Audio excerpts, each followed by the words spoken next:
In December of 1991, two hikers in the Italian Alps found a body preserved in ice for more than 5,000 years. He still had his shoes on, grass insulated, leather stitched, layered for warmth so effectively that the frostbite specialists who later examined the design admitted they could not have built something meaningfully better with modern materials. His name became Ötzi, and what he was wearing was not an accident. It was the end result of tens of thousands of years of a problem nearly every human ancestor had to solve or die from. How do you survive a winter that can kill you in under an hour? Most people assume the answer is simple. Humans grew thicker fur or toughened up over generations, the way you imagine a wolf adapting to snow. That assumption is almost entirely wrong. Humans never grew a winter coat. Biologically, you are still built like a tropical animal. Thin-skinned, sparse-haired, designed to lose heat efficiently rather than trap it. Every other mammal that survives extreme cold did it through evolution. Humans did it almost entirely through invention. The first and most consequential invention was the needle, not the needle itself. Bone awls for piercing hide existed for hundreds of thousands of years before this. But the eyed needle, a small tool with a hole drilled through one end for thread. The oldest confirmed eyed needles date to roughly 40,000 years ago, found at sites stretching from Siberia to Western Europe. Before the eyed needle, clothing was essentially draped hide, wrapped and tied. After it, clothing could be tailored, fitted, layered, sealed at the seams against wind. Researchers studying the archaeological record have found that this single shift in technology corresponds almost exactly with the period when humans began successfully colonizing the coldest regions on Earth, places no human population had managed to survive in before. The difference this made was not cosmetic. A draped hide leaves gaps. Gaps let heat escape and cold air in, and at temperatures that regularly drop below negative 30 degrees Celsius across Ice Age Siberia, a gap in your clothing was not a minor discomfort. It was a death sentence measured in minutes, not hours. Tailored, layered clothing with sealed seams trapped a layer of warm air against the skin. The same principle modern thermal gear still relies on. Humans did not out-evolve the cold. They out-engineered it with a tool small enough to fit in a closed fist. Clothing alone was not enough. The second major adaptation was architectural. At a site called Medjugorje in Ukraine, archaeologists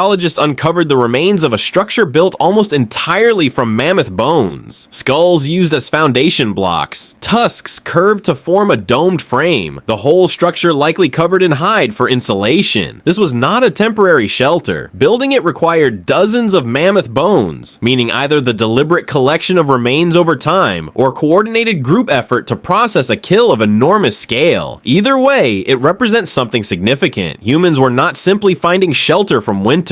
They were engineering it, using whatever raw material the landscape made available, including the skeletons of the largest animals they could bring down. Inside these structures, fire did the work it had always done, but with a new level of necessity. A hearth inside a sealed, insulated shelter could raise the internal temperature dramatically compared to outside, and researchers studying ash deposits and burn patterns at Ice Age sites have found evidence of carefully maintained, long-duration fires. Not the kind you build for a single meal, but the kind meant to burn through an entire Arctic night. Keeping that fire alive required fuel, and in treeless tundra environments, the available fuel was often bone and dry dung rather than wood, burned at a different rate and requiring different management. Surviving winter meant becoming, in effect, a fire engineer as much as a hunter. The third adaptation is less visible in the archaeological record, but just as critical. The body itself working differently than you might expect. Modern research into a tissue called brown fat, metabolically active fat that generates heat directly rather than storing energy, has found that populations historically exposed to extreme cold, including some indigenous Arctic groups today, show measurably different brown fat activity than populations from milder climates. This is not a dramatic evolutionary leap like a polar bear's blubber. It is a smaller, more flexible physiological adjustment, the kind that can shift somewhat within a single lifetime depending on cold exposure, layered on top of behavioral and technological solutions rather than replacing them. Group behavior mattered just as much as any individual adaptation, anthropologists studying historical and contemporary Arctic adapted populations have documented the practice of communal sleeping, multiple bodies sharing close quarters specifically to pool body heat, a strategy that can raise the effective temperature inside a shelter by several degrees compared to a single person sleeping alone. This was not simply social custom, it was thermodynamics, applied through cooperation rather than equipment. A group that slept close together and rotated positions through the night, keeping the coldest spots near the wall briefly occupied and the warmest center spots shared fairly, had a measurable survival advantage over isolated individuals facing the same temperature. And then there is the danger that all of this technology was built specifically to prevent hypothermia, a condition that can begin setting in within minutes in sufficiently extreme conditions and progress to fatal within hours if untreated. Early symptoms: confused thinking, slowed movement, a strange and dangerous sense of warmth right before the body's core temperature collapses, would have been recognized even if not understood biologically by any group that had lost someone to it. Knowledge of these warning signs, passed down the same way fire starting or hide tanning knowledge was passed down, functioned as a survival technology every bit as real as a tailored coat, even though it left no physical trace for archaeologists to find. What all of this adds up to is a picture very different from the one most people carry. Surviving an Ice Age winter was not a matter of human bodies slowly toughening against the cold across generations. It was a continuous accumulating stack of inventions. A needle, a structure, a fire management technique, a sleeping arrangement, a piece of medical knowledge, each one small individually, each one capable of meaning the difference between a population that expanded into a new region and one that simply did not survive long enough to leave evidence behind. Ötzi, found frozen in the Alps 5,000 years after he died, was not wearing the clothing of someone toughened against the cold by nature. He was wearing the accumulated output of tens of thousands of years of problem solving, stitched together by people who understood generation after generation that the only way to beat a winter capable of killing in under an hour was to outthink it piece by piece before it had the chance.